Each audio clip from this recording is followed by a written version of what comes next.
చేతిలో సామాజిక అస్త్రం నెంబర్ వన్ నెంబర్ వన్. మరొక కాలర్ సులోచన గారు ఏలూరు నుంచి. Madam sir. సులోచన గారు నమస్తే. నమస్తే సార్. సార్ ఏ డిపార్ట్మెంట్ మేడం మీరు? మెడికల్ అండ్ హెల్త్ సార్, వైద్య ఆరోగ్య శాఖ సార్. మేడం చెప్పండి సార్ మేము contract staff nurses sir. Okay. గత 15 సంవత్సరాల నుంచి కూడా మేము కాంట్రాక్ట్ సర్వీస్ లోనే ఉన్నాం సార్. అయితే మేము గవర్నమెంట్ ని రెగ్యులైజేషన్ చేయాలి, మాకు ఉద్యోగ భద్రత కల్పించాలని చెప్పేసి మేము ప్రభుత్వాన్ని రిక్వెస్ట్ చేస్తున్నాము. కోవిడ్ టైంలో కూడా మేము చాలా ప్రాణాలకి తెగించి కోవిడ్ సోకిన పేషెంట్లకు కూడా దగ్గరుండి సర్వీస్ కూడా అందించాం. ఆ క్రమంలో స్టాఫ్ నర్సెస్ కూడా కొంతమంది ప్రాణాలు కూడా కోల్పోయారు సార్. అంత సర్వీస్ చేసాం, చాలా హై రిస్క్ సర్వీస్ లో మేము ఉన్నాం, ఎమర్జెన్సీ సర్వీస్ లో ఉన్నాం. కాబట్టి ఈ వైద్య ఆరోగ్య శాఖలో స్టాఫ్ నర్సెస్ అనేవాళ్ళు ఒక కీలకమైనటువంటి పాత్ర పోషిస్తారు. కాబట్టి రెగ్యులర్ అనేది చేయాలి. మా వయసులు 40-45 వయసులు వచ్చేసినాయి. కాబట్టి మా సర్వీస్ ని మా వయసుని పరిగణలోకి తీసుకొని రెగ్యులర్ చేయాలని చెప్పి మేము గవర్నమెంట్ ని విజ్ఞప్తి చేసుకుంటున్నాము. అయితే సార్ ఈ మెడికల్ అండ్ హెల్త్ డిపార్ట్మెంట్ లో ఒక బర్నింగ్ ఇష్యూ అనేది ఒకటి జరుగుతుంది సార్. చెప్పండి మేడం. అది ఏంటంటే సార్, గత ప్రభుత్వం వైసీపీ గవర్నమెంట్ లో గ్రామ సచివాలయాలు అని చెప్పేసి ఒక వ్యవస్థను తీసుకుని వచ్చినప్పుడు అందులో ఎక్కువ మొత్తంలో పోస్టులు అనేది నియామకాలు తీశారు సార్. అంటే వేకెన్సీ చూస్తే తక్కువ ఉంది, బట్ వేకెన్సీ నియామకాల పోస్టులు మాత్రం ఎక్కువ తీశారు సార్. అది ANM sir, ward health secretary అని ఏఎన్ఎంని ఎక్కువ ఎక్సెస్ తీసుకున్నారు సార్ వైసీపీ గవర్నమెంట్ లో. అయితే వాళ్ళని ఎక్కడ సర్దుబాటు చేయాలా, ఎక్సెస్ గా ఉన్నారని చెప్పి వాళ్ళకి ఒక ఇంటెన్సిఫైడ్ జిఎన్ఎం ట్రైనింగ్ 18 నెలలు 2 సంవత్సరాలు అని ఒక ఇంటెన్సిఫైడ్ ట్రైనింగ్ అని జియో నెంబర్ 5 తీసుకొచ్చారండి.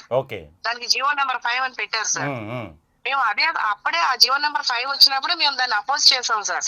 ఆల్రెడీ మేము క్వాలిఫైడ్ ఉన్నాము, స్టాఫ్ నర్సెస్ గా ఉన్నాము, బయట స్టూడెంట్స్ కూడా ఉన్నారు, మాకు కాదని వాళ్ళకి జాబ్స్ ఇస్తే మేమందరం లాస్ అవుతాము అని చెప్పి. అయినా సరే వాళ్ళు గవర్నమెంట్ కి గానీ కోర్టుకి గానీ ఏం చెప్పారంటే మేము వాళ్ళకి స్కిల్ డెవలప్మెంట్ చేయడం మాత్రమే మేము ట్రైనింగ్ ఇస్తున్నాం తప్ప వాళ్ళకి ఎక్కడ పోస్టులు అనేది ఇవ్వము అని చెప్పి ఆన్సర్ ఇచ్చారు సార్ అధికారులు. దాని తర్వాత ఆ జియో నెంబర్ 5 ని 57 గా తీసుకొచ్చారు సార్.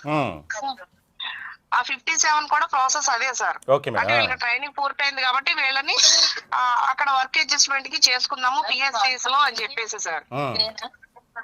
దాని తర్వాత 115 జియో అని తీసుకొచ్చారు సార్ 2024 సెప్టెంబర్ లో సార్. ఆ యొక్క జియో సారాంశం ఏంటంటే సార్, ఎక్కడైతే స్టాఫ్ నర్సెస్ పోస్టులు రెగ్యులర్ పోస్టులు వేకెంట్ గా ఉన్నాయో ఆ పోస్టుల్లో వీళ్ళని నియమించి వీళ్ళతో ఆ వర్క్ చేయించుకుంటారంట సార్. దానికి అదనంగా ఇంకొక 5,000 రూపాయలు ఇన్సెంటివ్ ఇస్తాము. కాబట్టి దానికి విల్లింగ్ అయిన వాళ్ళు మీరు విల్లింగ్ లెటర్ తీసుకుని అర్జెంట్ గా మాకు డిఎంఎన్హెచ్ వాళ్ళకి మీరు విల్లింగ్ లెటర్ సబ్మిట్ చేయండి, మీకు త్వరలోనే కౌన్సిలింగ్ జరిగి ఆ పోస్టింగ్ లో మిమ్మల్ని కూర్చోబెడతామని చెప్పి ఇప్పుడు ప్రెసెంట్ జరుగుతుంది sir process. Okay madam. Sulochana గారు మీరు చెప్పిన పాయింట్ మాకు అర్థమైంది. ఖచ్చితంగా 25వ తేదీన సార్ ఆదివారం వచ్చింది, ఉదయం 10 గంటల నుంచి సాయంత్రం 5 గంటల వరకు. దానికి సంబంధించి మీరంతా వస్తే ఈ వేదిక కూడా కొద్దిసేపటి క్రితం మా చైర్మన్ గారు మంచాల సాయి సుధాకర్ నాయుడు గారు ప్రకటించమన్నారు. గాంధీనగర్లో ఉన్నటువంటి హోటల్ ఐలాపురం దానికి సంబంధించి శ్రీరామ ఫంక్షన్ ప్యాలెస్ అక్కడ జరగబోతుంది. అందరికీ అనువైనటువంటి ఆ ప్రాంతం ట్రైన్స్లో వచ్చేవారికైనా అలాగే దీనికి సంబంధించి బస్సులో వచ్చేవారికైనా గాంధీనగర్ అంటే చాలా నియరెస్ట్ ప్లేస్ కాబట్టి ఖచ్చితంగా మీరు అక్కడికి వస్తే మీ యొక్క ఏదైతే ఆలోచన ఉందో ఆవేదన ఉందో దాన్ని ఖచ్చితంగా మీరు చెప్పొచ్చు. మీరు రావడానికి ప్రయత్నం చేయండి. ఏలూరు అన్నారు కాబట్టి ఏలూరు నుంచి విజయవాడ పెద్ద దూరం ఏం కాదు కాబట్టి మీరు వస్తే అంటే మీ ద్వారా అయినా ఈ వేదిక ద్వారా అనేక మంది మంచి జరిగే అవకాశాలు ఎక్కువగా కనిపిస్తాయి. Okay sir, thank you sir. తప్పకుండా వస్తాం సార్. మాకైతే మీ ఛానల్ తరఫు నుంచి మా యొక్క ఆవేదనని ప్రభుత్వానికి చేరవేస్తారని, మాకు అన్యాయం జరగకుండా చూస్తారని కూడా మేము కూడా ఆశిస్తున్నాం సార్. తప్పకుండా మేము ఆ మహాసభకు కూడా రావడానికి వేదిక ఏదైతే ఉందో రావడానికి కూడా మేము సిద్ధంగా ఉన్నాం సార్. తప్పకుండా మీరు రావాలి. మహాసభ కాదు మేడం, ఆత్మీయ సమావేశం. అక్కడ అందరూ కూడా కలుసుకొని మీ సమస్యలపై మనం మాట్లాడుకోవడం, దానికి ప్రభుత్వానికి నివేదించడం, ప్రభుత్వం మీద ఒత్తిడి ఏమి తీసుకురావట్లే మనం, ప్రభుత్వానికి నివేదించడం, తమ బాధను, తమ గోడును, తమ మొరను మనం వినిపిస్తాం. దీనికి సంబంధించి ప్రభుత్వం సానుకూలంగా స్పందిస్తుంది.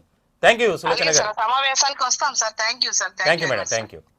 మొత్తానికైతే దీనికి సంబంధించి జనవరి 25వ తేదీ ఆదివారం ఉదయం 10 గంటల నుంచి ప్రారంభమయ్యేటువంటి ఈ యొక్క ఆత్మీయ సమావేశం, ఉద్యోగులు అలాగే రిటైర్డ్ ఉద్యోగస్తులకు సంబంధించినటువంటి సమావేశాన్ని గాంధీనగర్లో ఉన్నటువంటి హోటల్ ఐలాపురం అక్కడ ఏర్పాటు చేయడం జరిగింది.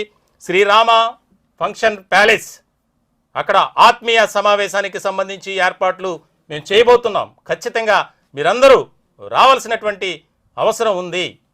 ఇక్కడ ఎవరిని కూడా మనం ప్రభుత్వంలో ఉన్నటువంటి పెద్దలను కానీ టార్గెట్ చేసి మాట్లాడాల్సినటువంటి మాకు అవసరం లేదు.